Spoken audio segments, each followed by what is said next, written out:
a number, from what you were telling me the other day, a number of the castles may never reopen again to the public. Is that right? Yeah, I mean, in hospitality, it's been hit particularly hard, and there's been a limited amount of support. I think the sort of final nail in the coffin was a lot of preparation had been done for Christmas and New Year. It costs a lot of money just to open up a property and get the heating on and, you know, get everything prepared. And then at the last minute again, the rug was pulled from them. So a lot of money was lost.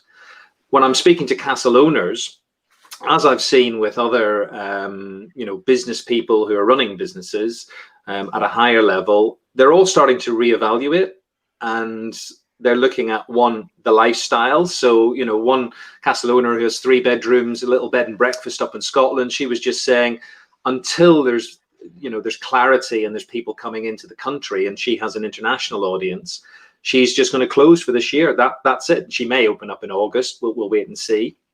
But she just wants to refocus and spend time doing what she loves, and her passion is sailing. So that's what she's going to look at. We have seen some properties go by the wayside, and as we're going to see many hotels close and possibly not open again. But like all of these things, there's opportunities. So I was speaking to somebody who's in acquisitions. So they now see lots of opportunity to buy properties. So there's going to be a huge churn as it goes through.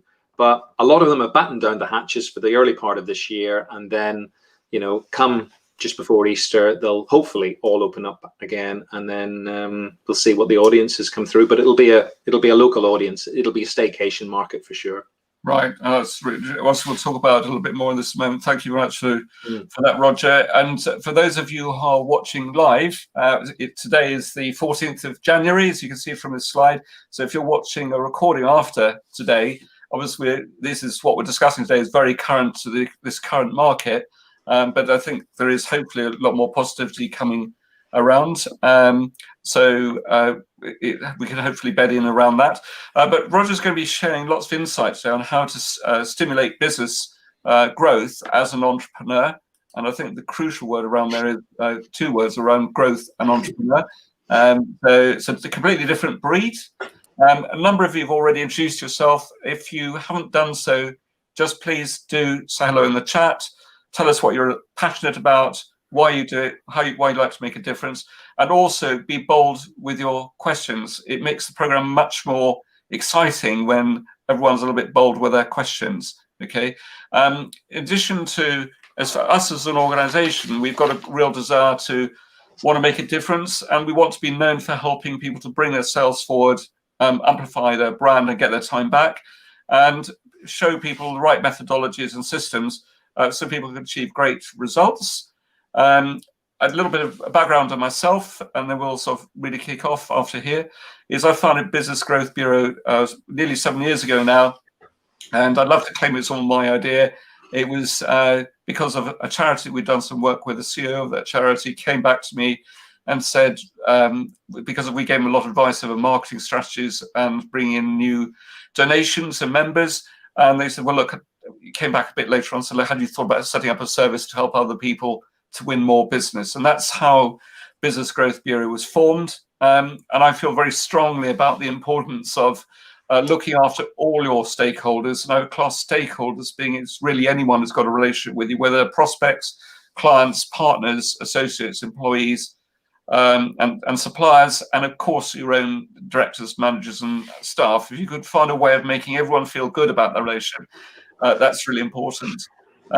Muriel, share a little bit about yourself. You're muted, Muriel.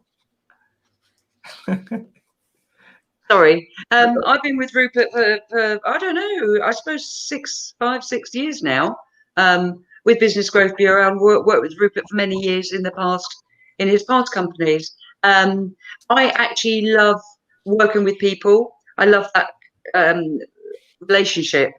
So my role, if you like, as client relations director or partnerships director suits me down to the ground, because I really do like to support our clients and work with them to create their success and, you know, iron out any problems or issues that they might have. So yeah, I enjoy it very much.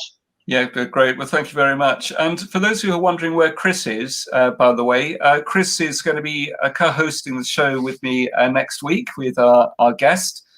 Chris has got a lot busier on the work that he's doing now, so he'll be helping me, acting as co-host with me about once a month moving forwards. And what we're doing is we're starting to open this up to other people who want to take part. I think at some stage, Roger, you volunteered to help us out one week as well, haven't you? Yeah, so we were going to look at, was it branding, I think? Yeah, that's right. So it's really exciting, all of this. So big thank you to Chris for that, by the way. And he's, as I say, coming in next week with his guests. He's bringing a really good guest with next week. Now, Roger, you're one of these fascinating guys. I was trying to find the slide, actually, or the photograph. But there's a great picture of you outside a castle on your motorbike, if I remember correctly. That's my midlife crisis, Rupert. But yes, I pop up at properties and visit guests without their knowledge, and you know, it could be a 50th birthday party or something like that. So I rock up with the crash helmet and the 2 wheels, and have a little present for them. And sometimes I get invited into the party, and other times I'm sent to my way. But you know, it's a great way of building relationships and meeting the people that we're either talking to on the phone or just liaising with via email. Yeah, wow, that's lovely. Well, I mean, Roger's got a great business with Celtic Castles, and obviously we're dying to hear a lot more about that story. But your topic is so true and relevant for today. And Roger, just tell us a little bit before we get into this, a bit about your sort of background as well. You know, what led you into forming Celtic Castles to start with? And also from some of the things that perhaps went a bit wrong in the past, what led you to make this big change? Yeah, well, I think with all business owners, Celtic Castles came from a bad customer experience, but it is what it is today because of what I have sort of grown up with from a kid. And I started work at 10 years old, serving petrol as a pump attendant in a village station. Set up a couple of window cleaning rounds, saw an opportunity to do landscape gardening with a new housing estate, and then thought I needed to get a proper job. So I was fortunate enough to get on to the Marks and Spencer Young Management Training Scheme, and worked with them. Well, that was my ticket off the island, because as you can probably tell from my accent, I'm from Belfast, and I wanted to move away. Not that I dislike Ireland at all. Any excuse I can get to get back for a decent pint of Guinness, I will grab it. But that got me across to South Wales, and I started working with M&S as a commercial trainee and then a commercial manager. Got involved in store openings, worked out of Paris with them and whatnot, and was about to be moved back down to London. And I thought, well, I've done that. I was in Scotland at the time and ended up going into a publishing environment. So it was with the Thomson Corporation, who owned Thomson Holidays, but also all the regional press and magazines. So I learned a new skill there on the commercial side of publishing and advertising sales and whatnot. And then the internet came along. I got all the journalists together and said, you know, we need to change our thinking. And nobody wanted to change the thinking. So I decided to go and set up an internet company. And that got me into understanding what we could do with content and information, and the access to this on a computer screen, basically. And during this process, I like to stay in unusual places. And I'd seen an ad in the Times for a company called Crofts and Castles. So sent off, got this lovely A4 brochure, our booklet, actually. There was no Crofts, it was full of bungalows. And there were 2 castles in it, but really you would not want to have stayed in these castles. But I just started to ask this question: how would somebody find a castle to stay in? So I started to look at all the tourism board brochures and pamphlets and everything that was being produced out of Scotland. There were 19 regions, and over an 18-month period, I had a garage full of magazines and pamphlets and everything else. And there were only 4 castles that were advertising. We got the brochures, we put them online. We had already created a high traffic retail and tourism site for Scotland. And within a couple of hours, a guy in New York filled the form in and it landed on my desktop. And I thought, oh, right. Phoned up the castle. You got a room? Yes. How much is it? £100. Emailed all the information back to this guy in New York. And he pinged back his credit card details. And I thought, blimey, now what do I do? So I phoned up, made the booking, gave all the details over the phone, faxed all the information across. So we had a paper record of it, and just said normal agent's commission. And they said yes. And I wondered what that was. And within 4 months, we'd given these 4 castles more business than they'd ever had from what they thought was an advert. And in fact, it was a mini website. And we've no hospitality experience. We just focused on the customer. We set a couple of parameters up of how we were going to run the business. And we had no marketing budget. So it was all about word of mouth, or as it was then, because they were all American customers, it was word of email, because that's how they communicated. They were 5 or 10 years ahead of us on email. And we built the business up castle by castle from there. Yeah, wow, that's a lovely story, isn't it? And obviously, we've been through collectively all a lot in the last year or so, or most of us have, or most businesses have. And actually, it's an interesting case in point. We were just debating before we were coming on fully on air, weren't we, Roger, about how clearly the recent COVID scenario, not recent anymore, has severely impacted your business. And equally, you've had other instances before which have got in the way. But something that's always struck me about you, Roger, is you've got this real resilience built into you. And if for every problem, there's always a solution. But would you be happy to share a little bit about, or give us a bit of an example where perhaps something's gone horribly wrong? Now, at the moment, if I've understood it correctly, I think you shared previously that your business is sufficiently strong and resilient, whilst this is a major problem at the moment, sufficiently resilient to be able to come through this on the other side. But presumably been other cases in the past or other things have happened to you which have proved to be even more challenging. Are you happy to share a bit about that, and also tell us some of the learning that came from that at the same time?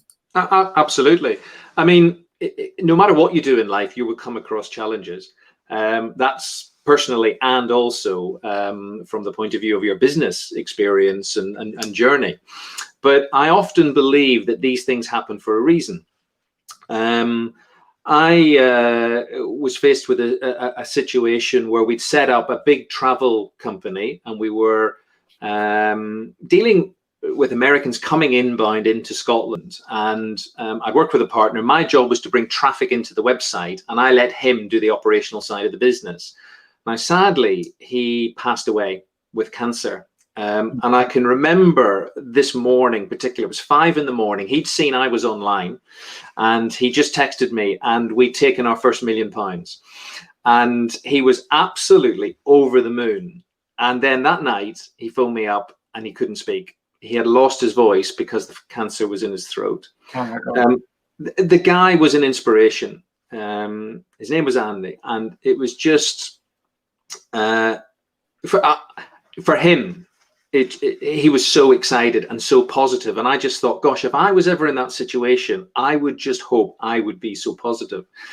Sadly, he did pass away, and I then became hands-on in the business and started to look at what was going on, because he had a team of people who were managing these inbound people, doing deals and whatnot. And I just looked at this and I thought, this doesn't seem right. And actually, I picked up that we were trading insolvently with some of the shenanigans that were going on.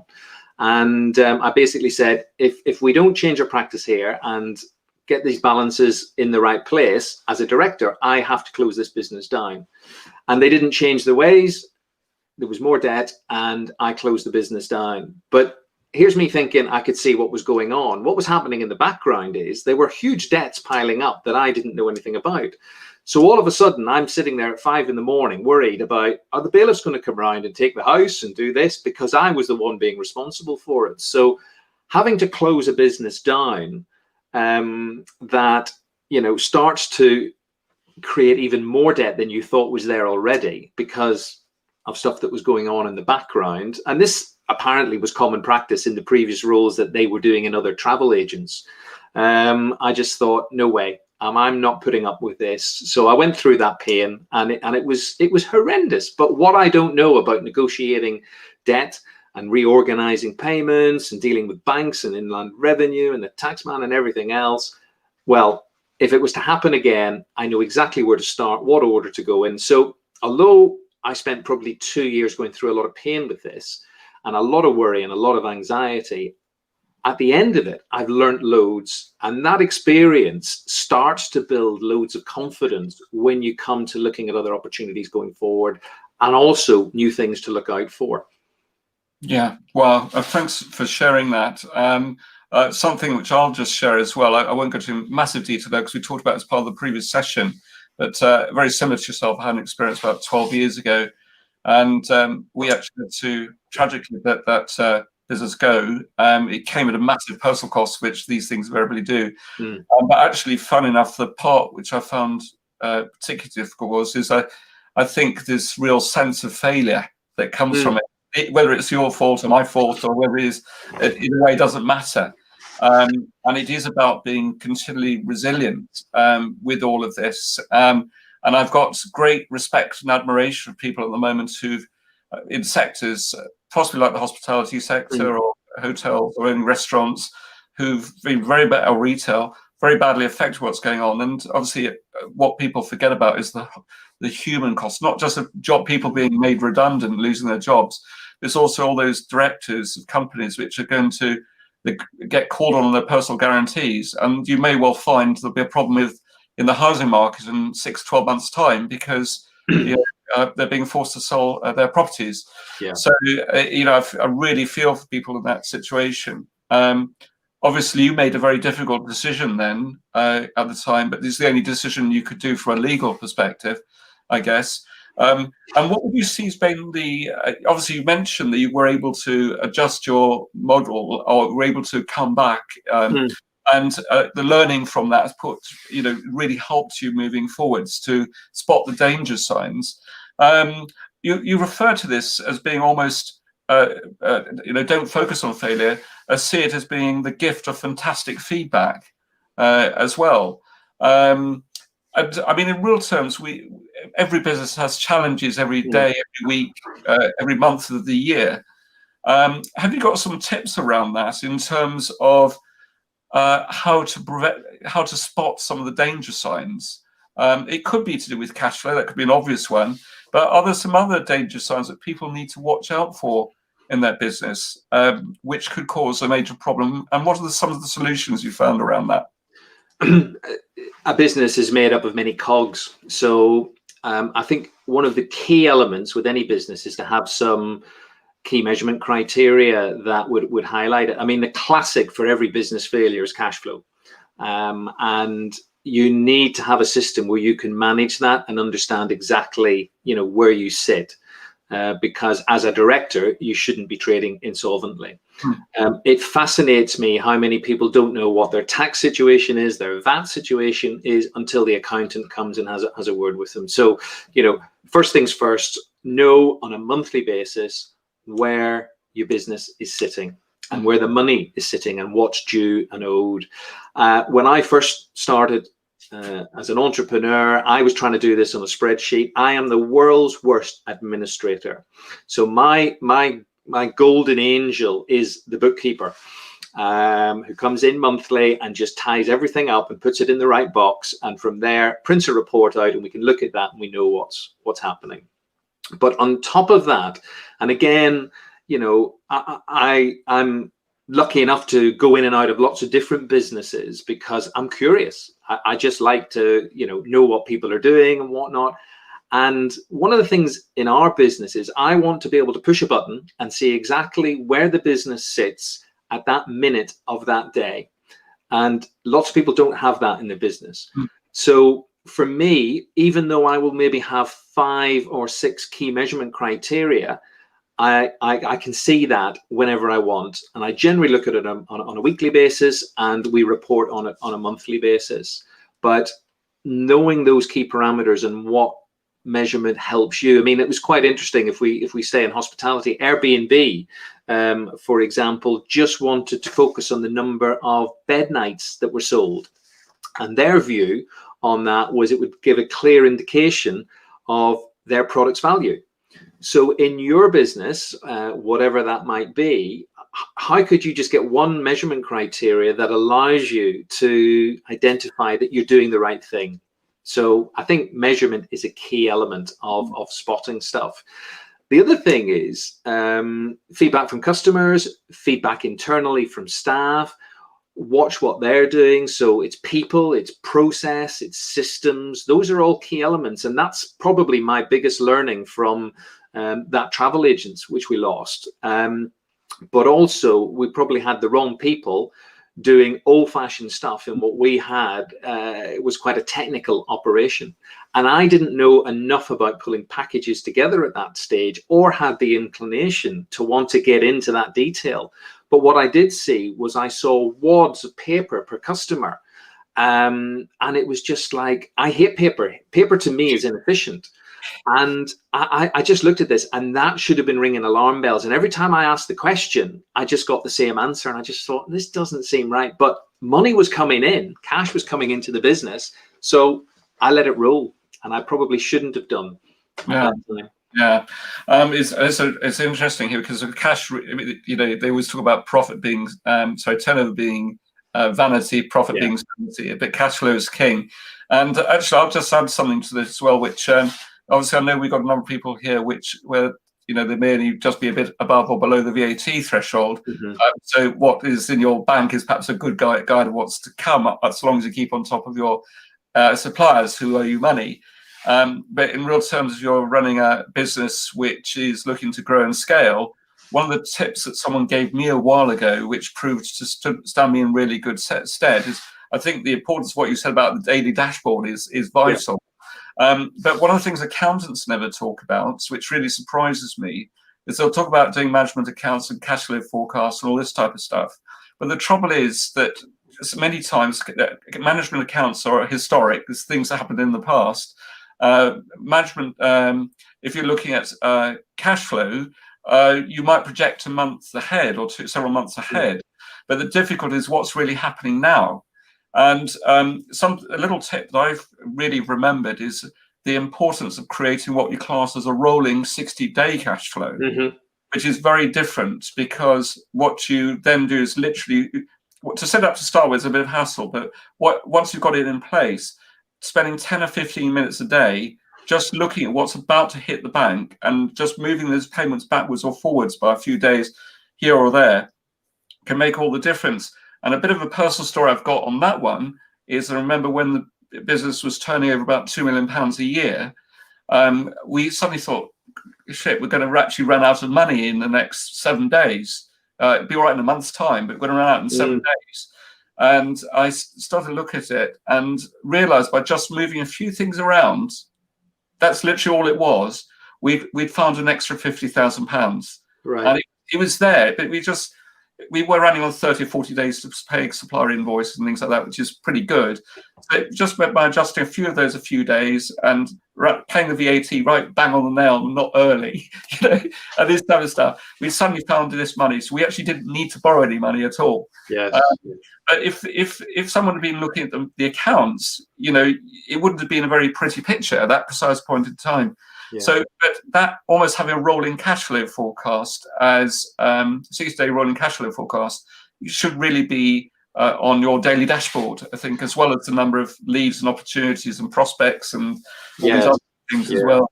Well, those rolling figures are very, very beneficial, and they can produce a totally different graph to your January to December graph. So they can be very, very effective looking at new business coming in, at sales, etc., and it sort of smooths everything out. So you can say, are we actually going up or are we going down? Because you can have a good month, but actually you're losing sales going forward. Yeah, brilliant. No, thank you very much. Now, obviously, you make a great point here as well, because I think a number of people on this call today would actually say that their market is very, very broad. And because perhaps their services or products appeal to a wide market. I always have this belief that if someone actually says my service or product appeals to everyone, or I'm more of a generalist, invariably what they haven't thought about is they haven't really thought about how they can niche their proposition down. You talk a lot about becoming an expert and thinking niche. Tell us your thoughts on that, Roger, if that's okay.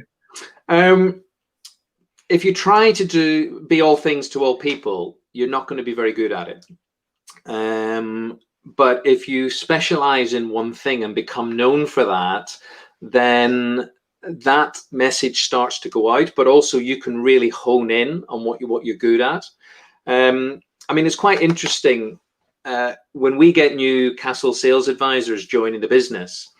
I'll spend some time with them at the start and whatnot, and on day 2 I have a little follow-up. How did yesterday go, and all the rest of it.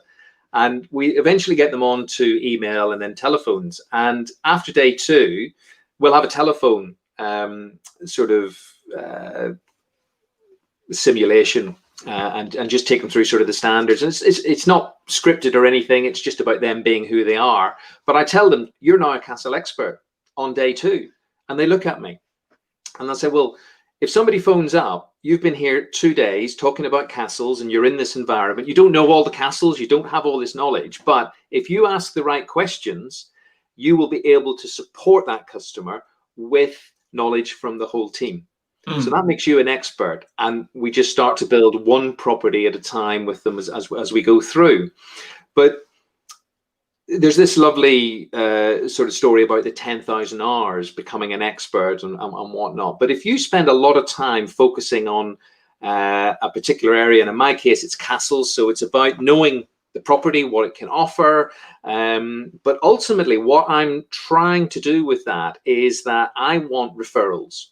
So if you know an expert, so for example, domestically, you're sitting there and you need an electrician. So what do? You might go and ask a neighbor, a friend, is there somebody you can trust, somebody that will refer, instead of starting to sort of look from scratch. So as part of the niche, if you're that expert, and one of our objectives is that if somebody's sitting around the table and they are having a meal and somebody says, oh, I'd quite like to go and stay in a castle, I want 2 responses. Gosh, you've got to have a look at the Celtic Castles website. And hopefully we're easily found and people have seen us and they remember us, or you've got to speak to Roger the Castle Man. And one of the things that we don't do is we're not in people's faces. So I'm not going out to customers and say, you must stay in a castle, or this is what you can do in a castle. I do the total opposite. They've got to have that idea first, and hopefully then they will find us. And if we're really specialized in what we do, and that's the consistent message that we're giving out, Google likes that. So hopefully we will rise high on the organic listings. If the content that we're putting out there is, again, sharing and offering a high level of service, and we're backing that up with customer feedback. And if anybody wants to look at the feedback on our homepage, you'll see what I mean. And it's not just me, it's the whole team. And we celebrate that. Then the message getting out to the customer is, these guys know what they're talking about, and I must have a chat with them. And that's sort of my philosophy on niche. You've just got to be really, really good about it. You've got to be passionate about it. I mean, I live, breathe, and sleep castles, but castles is not the only thing that I do, but I love it. And just when you start to get to know the property, as other people might get to know a product, it could be that you're in with the owner and you're understanding the challenges they have, and that starts to open up new opportunities within the business. And then from there, it might be, oh, have you got a problem? How do we help you fix that? Or I know somebody who can help. I had a fascinating situation on our office. One of the floodlights had gone out, and I didn't ask for recommendations. I thought, I'm just going to go out here and see who's out there and who was it. So I made a couple of phone calls with various people that were in a local directory, and one person turned up. Now I'm a bugger because I bought the replacement light because I knew they'd charge it. So I've got the light here. He's come and he's given me a quote, and it was £30 to go up the ladders to fix this. And I'll come back and I'll do it on a dry day. Well, he's never come back. Now, what's fascinating here is if that guy had come back, I've got other properties that need work on, so he could have got that. I've just redesigned my garden, and all the lighting in the garden needs replaced. So there was a job there, etc., etc. So from being an expert and working in a niche, if you do the little stuff and make a difference, that reputation goes on. And I touched earlier on about popping up at somebody's 50th birthday party. Bang. What do they think? God, Roger's come all the way from Yorkshire to Ireland to give me a present. come and stay at the party. And we're now Facebook friends. And what's he doing? He's telling all his mates in America about Celtic Castles. Yeah, no, that's really, really smart. And I think the good thing as well with the powers tools we've got in the toolbox now, you know, on social media platforms, it's actually you're able to be really, really niche and micro niche as well. Yeah. So if on Facebook, you can do a lot of very selective targeting through there. It's very good on the psychographic data. Yeah. If you're using LinkedIn, very strong on the demographic data. You can really niche down by key phrases and keywords. So, but this is why, as well, I feel it's very important that even if you've got someone who's offering a service or product to a very wide market, you've got to niche it and micro niche it right down. And because that way, and also get to know your customers really well. I think that's absolute pure gold, Roger. So thanks for sharing that. And you also talk about that business growth is a bit like planning a trip. So, and I'm assuming you're not talking about weed or anything else like that, as far as that's concerned. But what are your thoughts around that? Well, strategically, when you're looking at your business, and I suppose a lot of people do this at the beginning of the year, you know, where are we going to go? What are we going to do? You know, you don't get into your car and just go driving somewhere. There's a destination. So with a business, you need a destination. So from that point of view, I mean, with our business, I might be looking at this and saying, right, I want to look at exclusive use castles for family stays because of COVID. It'll be a safe environment and they can all get together because they haven't seen each other for a year. And then I would look at that and say, right, how do we target that market and drive that through? So if you're planning a trip, you start with that destination in mind. So we're going to go to Florida, right? We're going to do the Disney thing, but actually we're in Florida. What else are we going to do? So you might want to do Tampa. You might want to do the Florida Keys. So you've got a plan and you've got places you want to go to and experience and do. It's exactly the same in a business. I worked with a photographer who wanted to get into motorsport photography. And he's a brilliant photographer. And I really just clicked with him. And we looked at what he was doing, and he was doing portraits. And that was his bread and butter, but he hated doing portraits. We just talked about measuring what revenue he was getting from the different sectors. And obviously motorsport was nothing or very little. And a lot of it was hobby stuff that he was doing. But we dissected the business and all the areas where he got revenue from. And then we allocated on the spreadsheet the hours that he was spending. And that just got him to focus in a slightly different way when he started to approach jobs. Now, it didn't mean he could stop doing, you know, the portraits straight away. It meant that he had a plan over a period of time to readjust and focus on his thinking. So by having those targets in place and understanding how much it was costing him to do a portrait versus where he wanted to be on the motorsport side of things. And as a result, this transformed his life. And it was lovely just to be part of that. But that's just sitting down and working out where he wanted to be and then focusing on that, on how to get there. Yeah, nice. That's lovely. And I think this next question ties in really well with us as well, because you talk about a lot about understanding the customer journey and for insight. And I guess we've talked about some of it already, but actually there must be some examples you could talk about there where they get and give them about what they want. I think there's some other learnings around that you feel you'd like to share.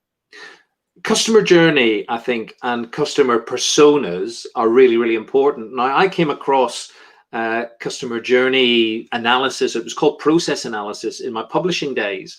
And we were empowering everyone in the business to be able to sit back and have a look at the processes they had within the business. And to give you one example, this was a newspaper that did subscriptions. And they would have a customer who went on holiday for 2 months in the summer, and his subscription didn't start abroad until 6 weeks when he was on holiday. And we were trying to get to the bottom of what was happening. And we just listed all the processes that were involved. And this technique wants to reduce the number of processes, take the time out, and stuff lying in trays, which is why I hate paperwork, costs money, and creates inefficiency. But literally what happened was when they went through this, they found the reason why this guy didn't get his paper abroad for 6 weeks after he'd asked for it to be changed. And it was a very, very simple thing that Marion in one department didn't go and walk down the corridor to give it to Susan in the other office to set up the subscription. No. There was a 6-week gap. So that lay in her tray for 6 weeks, but No. they were able to change that. And that's just a really, really simple thing. So let's take that concept and put it into your business. So most of us will have websites. Some of us have autoresponders. Go and be a customer on your website and see what the autoresponder is that you set up a year ago or 2 years ago. Is it doing what it should be doing? But better still, with a website, you can track how customers move through your website. And that's a very useful tool, one, to improve the process and see what they're getting value from on the pages, because some pages might not work and others will work very well. But also, it gives you some information about, in our case, what they've shown interest in. So if I'm speaking to a client on the phone, I can see where they've been and what they've looked at, and I can then talk to them and expand on that sort of journey that they've gone through the site. But internally as well, from a staff point of view, are the processes that you've got right in your business correct? And if not, map them out, look at opportunities for improvement and change them, because nothing ever stays the same forever. But in businesses, we tend to leave stuff because it works. Oh, I'll not worry about that. Let's just keep going. But if you consistently allow your team or yourself to stand back and have a look at these and challenge them, then you can change it. And going back to publishing, I remember a great guy called Alistair. And I used to continually ask when I got into this industry, why do we do this? I was just, why? Help me understand. And we've always done it like this. We've always done it like this. Now, this guy was 55. And in 6 months, he then understood by coming back to me and said, we've always done this. It was not the right answer. And the penny dropped and he just said, oh, hang on a wee sec. I'm going to relook at this. And he started to challenge what they'd always done. This transformed this guy's life. He got a partner at 56, got married, became a totally different person just because he stopped accepting we always do it like this. And that to me was better than all the stuff we'd improved. And then he was off. He was changing everything, all for the right reason. Wow, that's lovely. I absolutely love that. Thank you very much. And Muriel's been ultra efficient behind the scenes. So those of you that put yourselves forward, I think it's Pradeep, Renato, Carol, and Alex, if I've got that right. If you could very kindly click the link that you see at the bottom of the screen. But before you do so, can you just make sure that you, before we open up your mics, as it were, that you actually kill the speaker within Facebook Live or YouTube. Otherwise, we'll get very bad acoustic feedback, which is not very good for everyone. We'll have to remove you from the stream. So if you could very kindly click the link and you'll come into the green room, and at the relevant point, we'll actually bring you in. And we'll need to keep it quite condensed because we'll try and stick to time. So if the four of you could very kindly do that and go from there. So just on that point, I think we've got one other point which would be really great to debate, if that's okay, Roger. And that is, you talk about the importance of feedback and adapt and change how to grow your business. I'll just give a bit of a point here which might be useful to people. What we've found is some of the best feedback you can get is from, hopefully I'm not stealing your thunder here, is actually going out to your own customers. And for example, I think it was about 18 months ago, we decided to introduce something around the 12-pillar framework. We ran a series of focus groups, of which Renato, I think you were one of those, and Pradeep, you were one of those as well. And what we asked is what people actually want, what they wanted. And not surprisingly, if you ask people, they will tell you, which was absolutely great. And a number of those people then became clients, which was even better. So that was lovely. But another example of that is we've introduced a new extension of the service as from this month. And we went out to our existing customers and said, look, we're about to introduce this service. First of all, we're going to find a way of looking after you. All those people who benefit from this particular type of service will automatically give you a free of charge upgrade, okay? And that was our way of just giving back and thanking them for their time. And the feedback that came from that little focus group that we ran with our existing clients was really, really valuable. And that's helped us to shape who we are now. Now, hopefully I haven't stolen your thunder here, but I'd really like to understand a lot more about your thought process about how you can listen to feedback, adapt and change. What tips have you got around that, Roger? Well, I think quite simply, feedback is the breakfast of champions. Was it Carnegie who said that or something? No, you've got to look at feedback in lots of different ways. A couple of things, and I'm thinking of business growth now. I remember working with a couple of castles closely, and their whole business model was linked around weddings, and it was large weddings. Now, about probably 7 or 8 years ago, we noticed that the wedding market was changing. And people weren't going for the big stuff. The wedding magazines would tell you otherwise, but they weren't spending silly amounts of money on this. So we decided we wanted to look at a new product.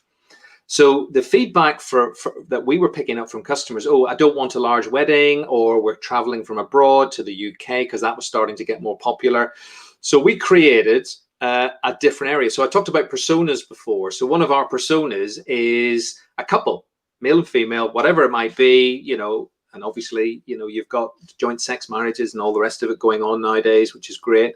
The focus was these two will get together and get married. So you can have a wedding for two, you could have a small wedding for 10 to 15 people, and you can still have the large weddings, but we saw that market changing.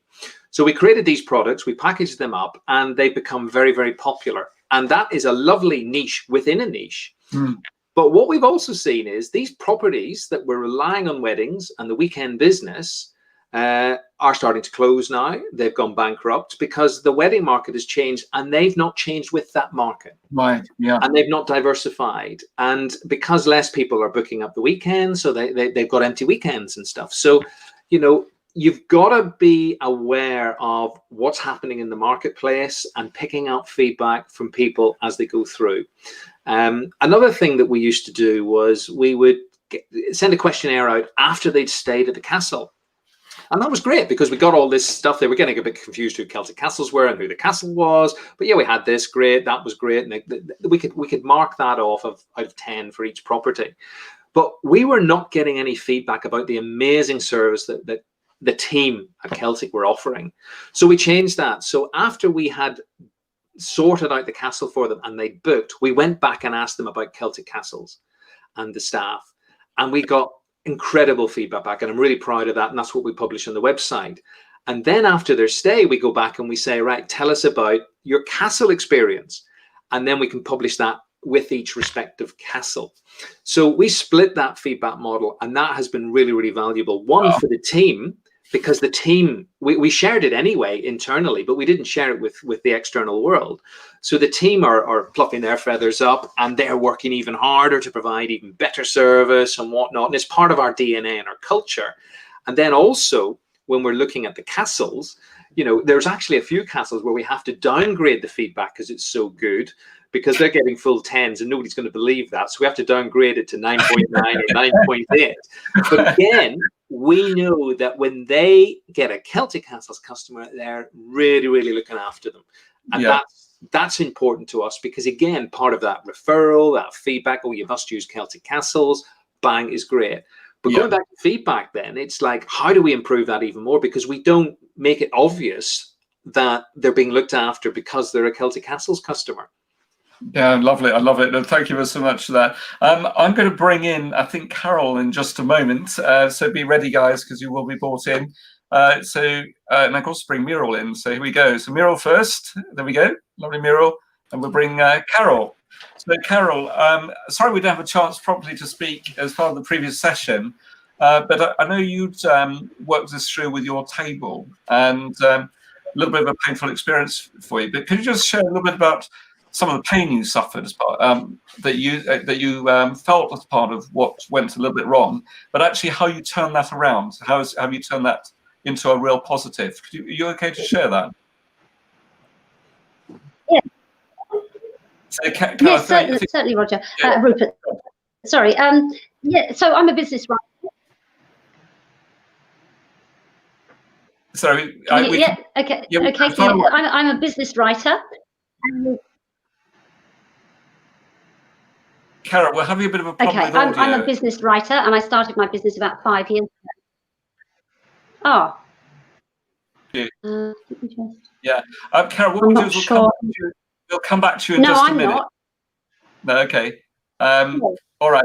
Sure. So have one more go. Have one more go.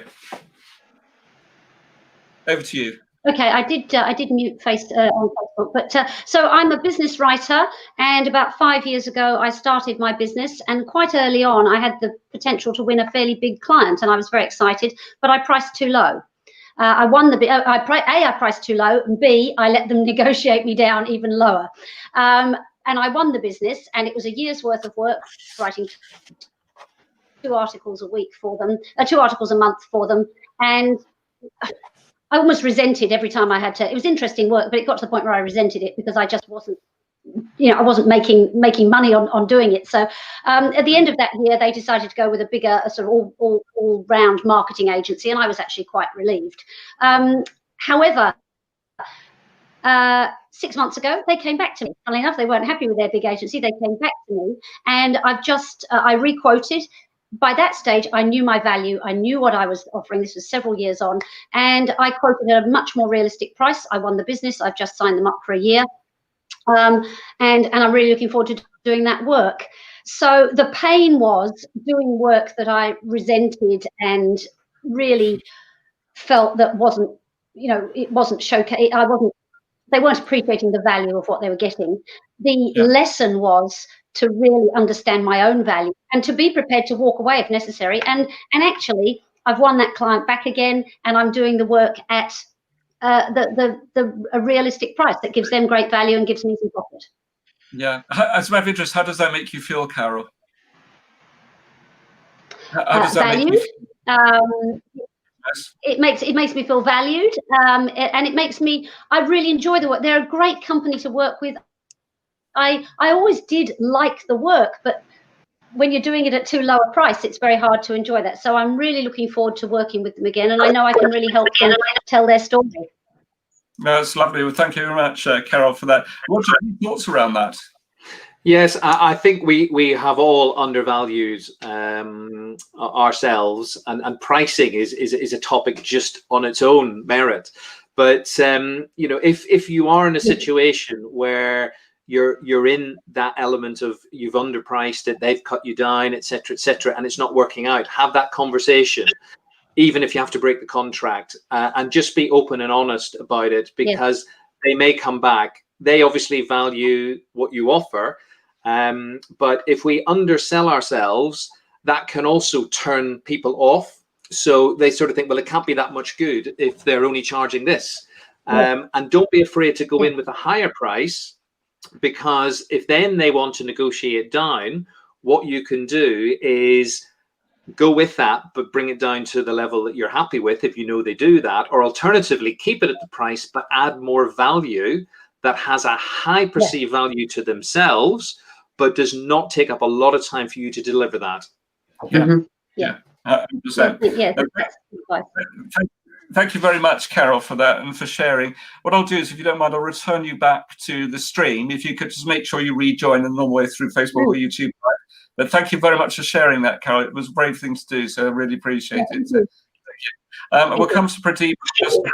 So, there we go. So Pradeep, let's introduce you to the stream. So Pradeep, welcome.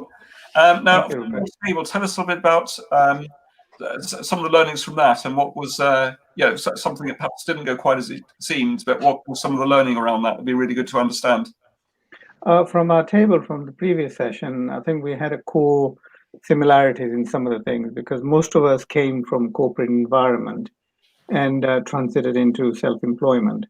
Now that in itself, this is the area, as you appreciate, Rupert, is where I specialize in transition coaching. And what we found was that when you're in a corporate environment, you're working within the defined structure.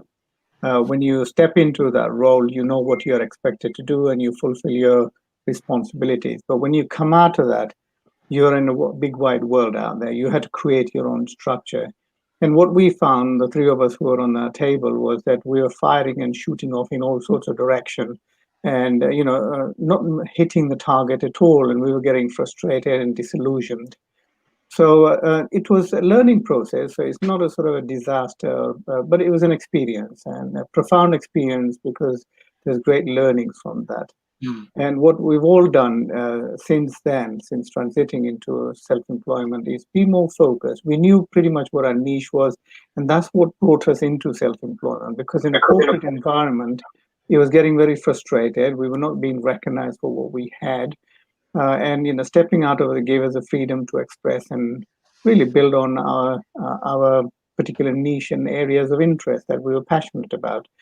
The journey really started pretty clunkily for every one of us. That it was a bit like learning to walk.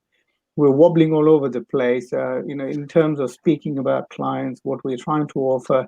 And then as we had all the knocks given to us by competitors and clients asking us some deep probing questions, it really either made you feel small or made you stand up. And I think the learning was standing up, saying, well, actually, I have got something.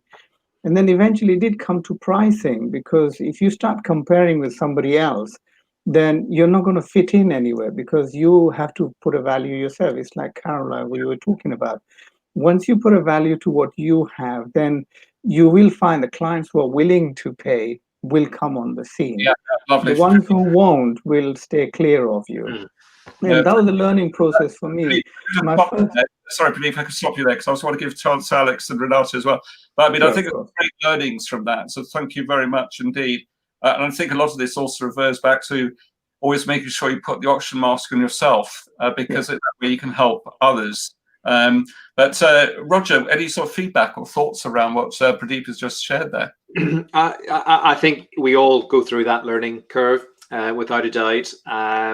One of the things that we did with Celtic, and no other business was doing this, was we put a fee to be part of the site to start with before we gave them any business at all. And we actually used that as a deterrent for them to join. So they really had to want to join and be part of what we do. And that's our starting point. But I have been in a position like yourselves where we've undersold the services that we're offering, and we've ended up being busy fools. From there, it does just take time to feel where that fit works. But by just understanding your own value and how you price that in the marketplace, as you rightly say, Pradeep, the right customers come to you and they know what to expect to pay. So then you're starting on the right block. No, that's lovely. Thank you ever so much, Roger. Pradeep, sorry, I'm going to return you back to the floor again, if that's okay, so we can give Renato a chance, then Alex. So thank you very much for your contribution. So bear me a second. Press the right buttons and we'll bring Renato in. So Renato, got a cup of tea, very sensible man, or coffee. Yes. So, I don't know which hat you're putting on today, whether it's you as an individual consultant or that other big organization, which we won't mention as part of today. But what was the learnings? Any some particular question that came from the table, or perfect? Learning? Thank you, Rupert. Okay. Roger. So yes, the common issue we identified was the number of times a customer comes to you with an urgent requirement. I need this, please help. I must have it tomorrow. You offer to try, and the moment you're committed, you find, of course, that he's really chasing you. You promise to do this, and then you deliver something, and there's criticism for what you delivered, and ultimately the invoices are maybe not paid. But we also shared the experience we had of dealing with that, and that was how it's so important, we found, to agree with the customer. Look, this is what you said you need doing. This is when you need it doing by. Well, with those constraints, this is what we can do. This is how we're going to do it. So make it absolutely clear at that stage how you're engaging, what's going to get done, what they're going to do to follow it through, rather than simply they think you're going to work a miracle and give them the normal thing tomorrow. Perfect. Yeah, lovely. Renato, thank you very much. Any thoughts around that, Roger? Yeah, it is managing that customer expectation. I mean, the great thing about electronic stuff nowadays is that can be done via email. They can give you the parameters, you can agree those or vary them accordingly. And if you've got that in writing and they're saying, yes, I'm happy with that, boom, you know, they first of all cannot not pay the bill following that, because you've got the proof that everything is fitting in with what you can deliver. But managing customer expectations is a challenge everywhere, and that's where that relationship comes in. Likewise, if you're able to, sort out urgent stuff, then there's a propensity that drives that sort of business from that client to you all the time. And then that's another challenge, because you need to organize that in such a way that how do you help them plan better for the future? And that's potentially another opportunity to get new business, whether it's on the consultancy side or improving their process. So it becomes a win-win. Yeah, lovely. Thank you very much. Again, Renato, I could turn you to the floor, but thank you very much indeed for joining in today, if that's all right. Thank you. So we're going to bring in Alex in just a second. Bear me a moment. Right, there we go. Just trying to get used to the technology again. Alex, I'd expect no less from you, but I know you came up with some very profound, it was a very profound series of conversations in your group. Oh, yes, very profound and philosophical. Yeah. Actually, before that, let me just pick up on the point that Caroline and Pradeep made. There's an old adage in sales: you never lose on price. You only lose on not selling enough value. Yeah. And if you ever got a price problem, go back to the value. Right. Yeah. So back to our table. We got quite philosophical, because we're all perfect and we felt we'd never actually had anything go badly wrong. And we got into a bit of discussion about what is failure.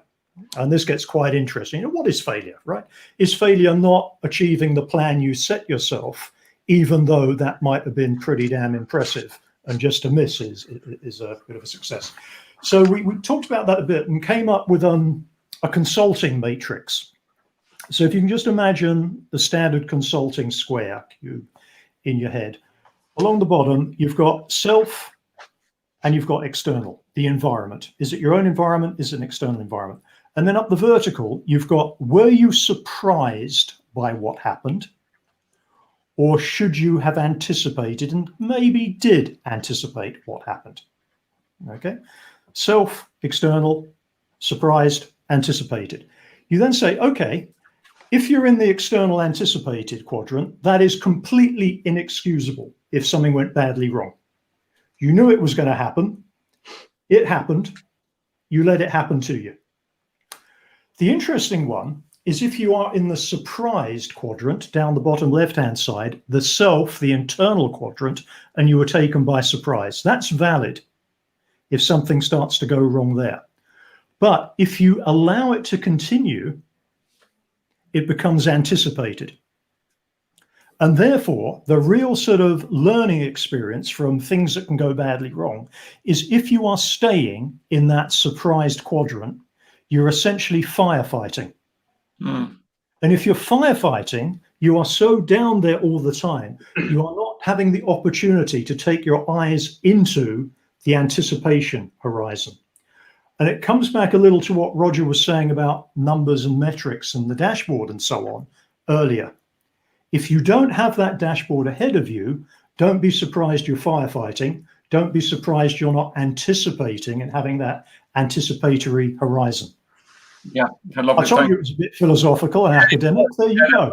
Can I come back on that one? Good luck. Any thoughts?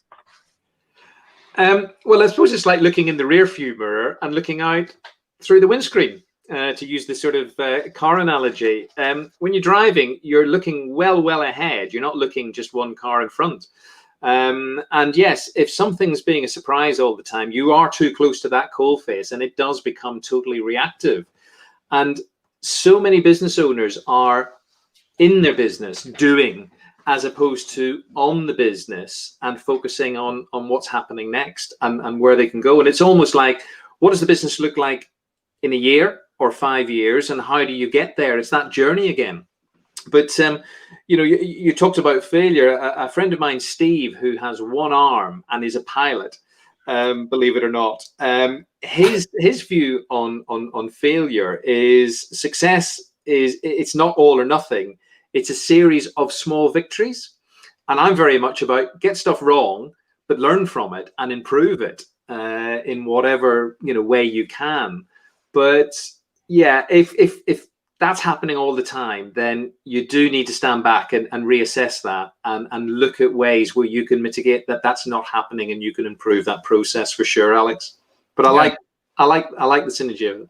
Yeah, lovely. Well, thank you very much. Now, we are officially out of time, but we're going to just spend about 3 or 4 minutes just wrapping up. But thank you, Roger. That's great. We'll come back and do a quick review at the end. So just bear me a second. So just a bit of a wrap up, so we're ready for next week as well. But as I think a number of you know, today we're very focused on accelerating the relationship of trust. Hence, we run all these sessions and everyone has a chance to get together. And also, I would actively encourage you to refer to each other as best as you can, and also look to collaborate as well. So, sort of moving on a little bit from that, we are here to support you. If you've enjoyed today, do just please set a reminder on Facebook and also share it if you are happy to do so, please. And if you're on YouTube, hit the subscribe button and hit that bell, as I think they say. But you know, at the end of the day, we recognise that running a business can be a pretty lonely journey. Fundamentally, we are here to support you. In terms of a quick reminder, for those of you who just joined us for this session now, once a month we do have a double session, and the next one is actually on the 11th of February. The weekly live streams, as the name suggests, does occur every Thursday. We start normally about 5 minutes early, kick off at 5 o'clock. That's GMT, and we have a different guest speaker each week. And I'm sure we'd all agree that Roger's done a great job today, and also a big thank you as well for all the contributors from the individual tables as well. We will be having Derek Arden on next week, and he's going to be discussing the secrets of professional networking, negotiation, sorry, get that right. Increase your negotiating power in any situation. He'll be talking about asking vital questions to listen forensically, reading body language and spot lying, an interesting one. And obviously spot Shark Tank, which I think is an American TV series equivalent of UK Dragon's Den. Spot tactics in that area, and the psychology of haggling, and the lesser known facts of influence, and the techniques to increase your confidence. And one thing I can be sure of with that, Derek, is he will know what his value is, and believe me, I'm sure he'll win any form of negotiation. So it should be an interesting session. We do have our next mini conference, which is on the 2nd of February. It starts from 2 to 5:30, and it'll be really focusing on how to bring yourselves forward, amplify your brand, and get your time back. We'll talk a lot about the technologies available, LinkedIn, how to win more business generally, so it'll be generally useful. And the way you can access these is from the homepage of the website. You can click through and register for the half-day mini conference. We also run a 55-minute on-demand webinar, which you can just click through, which is like a condensed version of the mini conference. Obviously, we can share a lot more value because it's a longer session, the mini conference, but you'll still get a lot out of the on-demand webinar. You can obviously take part in the monthly online networking, weekly live streams. The other thing that we'd encourage you to do, if you wish to do so, is to complete a sales and marketing health check diagnostic. Now, before I cover that, if you want to book these sessions, these Thursday sessions in the future, when you book that, you've either got an option of choosing continue, in which case you just book for the one session, or choose recurring. Okay, now recurring means you can register for multiple weeks, which just saves you a little bit of time. And it's businessgrowthbureau.tv is the domain name. And for the sales and marketing diagnostic, if you literally just type in the URL, which is businessgrowthbureau.tv diagnostic, this takes between 4.5 and 6 minutes to complete.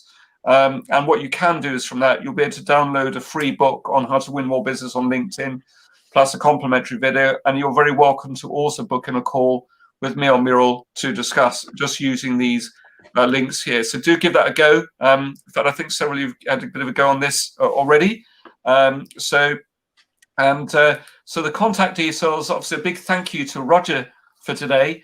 There is domain name is there, CelticCastles.com, and his phone number is 7972-108-851, and also his email address is rwm@celticcastles.com. So a big thank you for all of those of you who've taken part today and contributed to today's session.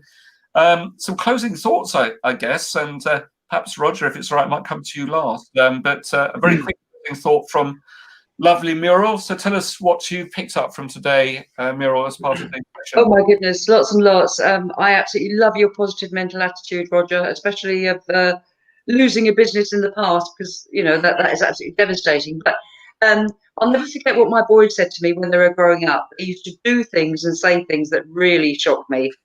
I was a bit straight-laced in those days, but now I'm told I'm a cool bitch. So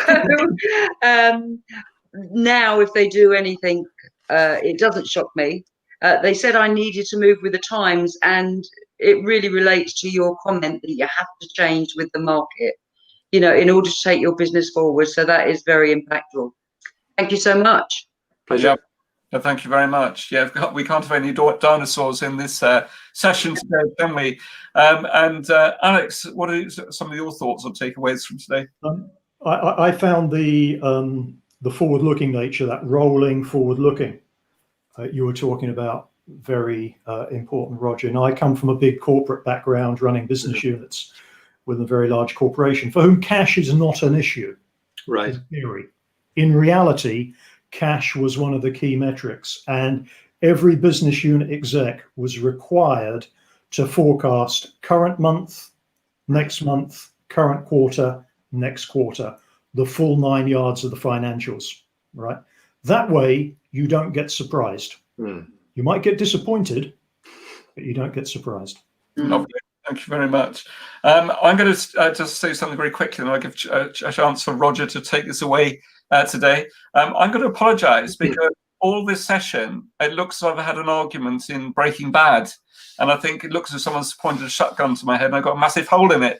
So I do actually apologise for that. I think you can see bits of Canary Wharf in the background, so not quite sure how that's happened.